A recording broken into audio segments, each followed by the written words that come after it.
Welcome back to Gold Rush Reporter. Today, we're breaking down a claim that's spreading fast. And honestly, most people are reacting emotionally instead of thinking critically. The rumor says J.P. Morgan shut down its entire precious metals trading desk in New York and shifted everything to Singapore overnight. Big claim, big consequences. But before anyone jumps to conclusions, let's slow down and dissect what's actually credible here and what's just noise. The first problem is the source. The entire claim comes from a single unnamed email that hasn't been shown publicly. No screenshots, no document, no verification. When something this major supposedly happens and the only evidence is someone said in an email, that's not proof. That's speculation. And speculation is exactly how people get misled in this space. If a bank of J.P. Morgan's size made a sudden structural move like this, there would be ripples everywhere. Regulatory filings, internal transfers, compliance notices, reporting timelines, job movement logs. Big banks don't just pack up their metals desks like a street stall closing for the night. But here's the twist. Just because the claim is weak doesn't mean the idea is impossible. J.P. Morgan has already had a major metals presence in Singapore for years. Back in 2010, they opened a vault there. In 2019, their global strategy shifted heavily toward Asian hubs. So the idea that Singapore is becoming a more important location for metals operations isn't far-fetched at all. The part that's hard to swallow is the overnight shutdown narrative, because big institutions simply don't operate that dramatically. They transition, restructure, reassign, or gradually migrate desks. They don't yank operations across continents without leaving a regulatory trail. The bigger point viewers need to understand is this. Even if the story is exaggerated, it reflects something real in the market. Asia, especially Singapore, is becoming the true center of physical metals activity. They have the infrastructure, the vaulting, the refining, the demand, the capital flows, and the political incentive to boost their role. Meanwhile, Western markets rely more on derivatives and paper contracts than actual physical metal. That's why whenever physical premiums rise, the epicenter of movement is usually outside the US. So no, we're not taking this rumor at face value. But we're also not dismissing the possibility that major players are shifting their focus eastward. That's the smarter interpretation here. Ignore the drama and look at the trajectory. The world is moving toward real assets, and Asia is positioning itself to control the flow of physical metal. Whether J.P. Morgan moved desks overnight or not doesn't change that underlying reality. Now let's push deeper, because the real issue isn't whether J.P. Morgan physically dragged a trading desk from New York to Singapore. The real question is, why would a shift like this even make sense? And when you look at the structural changes in the metals market over the last decade, the logic is staring everyone in the face. Most people just don't bother connecting the dots. Start with the obvious. The US metals market has become heavily financialized. Futures, options, swaps, rehypothecated contracts, layers of paper stacked on top of each other. That system works fine until physical demand starts growing. Once physical demand increases, the markets that actually hold and move real bars, Singapore, Shanghai, Hong Kong, even Dubai, start gaining leverage. And that's exactly what we've been seeing for years. So if you're a major global bank and you want to stay relevant in metals, you go where the physical market is expanding, not where the paper market is stagnating. Another factor people ignore is regulation. New York and London have some of the toughest oversight frameworks when it comes to metals trading, especially after all the manipulation scandals. Every move is tracked, audited, stress-tested, and scrutinized. Singapore, on the other hand, has a streamlined regulatory environment specifically designed to attract commodities trading. It's not loose, it's simply more efficient. Less friction, fewer bureaucratic delays, faster settlement, and for high-volume metals trading, that's a massive advantage. Then there's the geopolitical angle. You don't even need to be an expert to see where capital flows are heading. Western governments are tightening sanctions, expanding reporting requirements, and putting more pressure on dollar-based settlement systems. Meanwhile, Asia is building alternatives: parallel financial rails, new clearing systems, and direct settlement networks for commodities.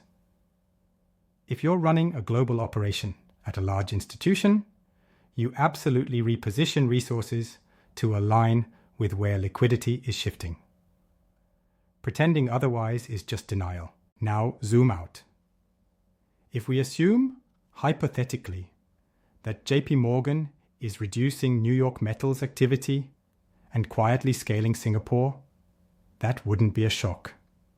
It would fit perfectly with global market behavior. But the key thing people keep missing is this: moves like this aren't bullish or bearish by themselves. They just tell you where influence is migrating. It's not about JP Morgan predicting a price spike. It's about them positioning themselves where the next decade of metals demand is centered. And honestly, if the rumor is exaggerated, that doesn't make the underlying trend any less real. The world of gold and silver is shifting eastward, and the institutions that want to stay dominant will shift with it. Ignore the dramatic storyline. Pay attention to the directional flow. That's where the truth is. Here's where most people completely lose the plot. They focus on the headline rumors. JP Morgan moved trading desks, instead of looking at the structural cracks forming right under the system. Because whether the desk physically moved or not doesn't change the fact that the metals market is hitting pressure points that can't be patched forever. Let's start with the elephant in the room: physical tightness. You can argue all day about charts, rate cuts, dollar strength. None of that matters when the physical market is telling a different story. For years, the COMEX and LBMA have relied on a fractional reserve model for precious metals.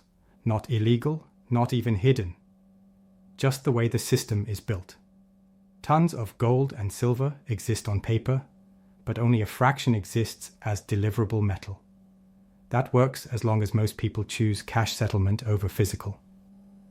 But the second someone large enough says, "No, I want the bars," the entire structure starts shaking. And that's exactly the pressure coming from Asia right now. Central banks across the region are stacking gold like it's going out of style. Industrial demand for silver is climbing faster than supply can catch up. And private accumulation, especially in China, is pushing premiums higher even when global spot prices are flat. That's the kind of environment where Western paper markets get exposed. Not because of manipulation theories, but because the system simply wasn't designed for heavy physical drawdowns. Now layer on top the geopolitical tensions. The US financial system is not as unchallenged as it used to be. Dollar supremacy is being tested, and the institutions that rely on dollar-based settlement feel the pressure first. If you're a global bank holding massive metals positions in a jurisdiction where liquidity can evaporate overnight due to sanctions, policy shifts, or regulatory complications, you'd be insane not to diversify your operational footprint. That's not conspiracy. That's basic risk management. Another point people overlook is corporate strategy. Banks don't think in terms of months or even a couple of years. They plan 10 years out. And the long-term trend in metals is crystal clear. The East consumes, the West trades. When consumption starts overtaking financial speculation, the center of gravity inevitably shifts. If institutions reposition teams, data infrastructure, or settlement operations, it's because they're adapting to that long-term reality. not because they're running from some dramatic collapse. Here's the uncomfortable truth most people refuse to acknowledge. You don't need a crisis for the West to lose control over metals pricing. All you need is sustained, aggressive physical demand from regions that don't play by the old rules. That alone rebalances the system. Whether or not a single bank moved a single desk is irrelevant. The global metals market is already recalibrating, quietly, steadily, and permanently. Here's where things finally get uncomfortable for anyone still clinging to the old fantasy that Western institutions run the gold and silver markets. Because in reality, the center of gravity has already shifted. And the people still looking to the COMEX for signals are basically watching the rearview mirror while the car is accelerating forward. Let's break down what's actually happening beneath the surface. For decades, the Western system relied on one fundamental assumption. Paper liquidity can control physical scarcity. That model worked fine when global demand was slow, predictable, and mostly investment-driven. But in the last 3 years, the world changed fast, and the system didn't adapt. Industrial consumption for silver exploded because of solar, EVs, electronics, and battery manufacturing. Gold became the go-to asset for countries that want to reduce reliance on the US dollar. And retail buyers, especially in Asia, started buying at levels that even surprised central banks. Now look at the structural problem. The West settled on a leveraged model of trading, while the East settles in delivered metal. The West sells exposure. The East buys weight. That single difference breaks the old equilibrium. And this is the part nobody likes to admit. When physical demand dictates price, no amount of leverage, futures, stops, or temporary halts can permanently suppress anything. Those tricks buy time, not control. This is why you're seeing rumors, relocations, strategic desk shifts, new clearing arrangements, and technical issues popping up more frequently.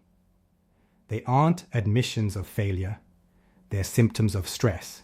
You don't move people, servers, or trading operations unless you're anticipating structural changes to the very market you operate in. And right now, the structure is bending toward physical dominance, not paper dominance. Another major shift, transparency. Retail investors today are far more informed than they were even 5 years ago. When a market halts at the exact second of a breakout, people notice.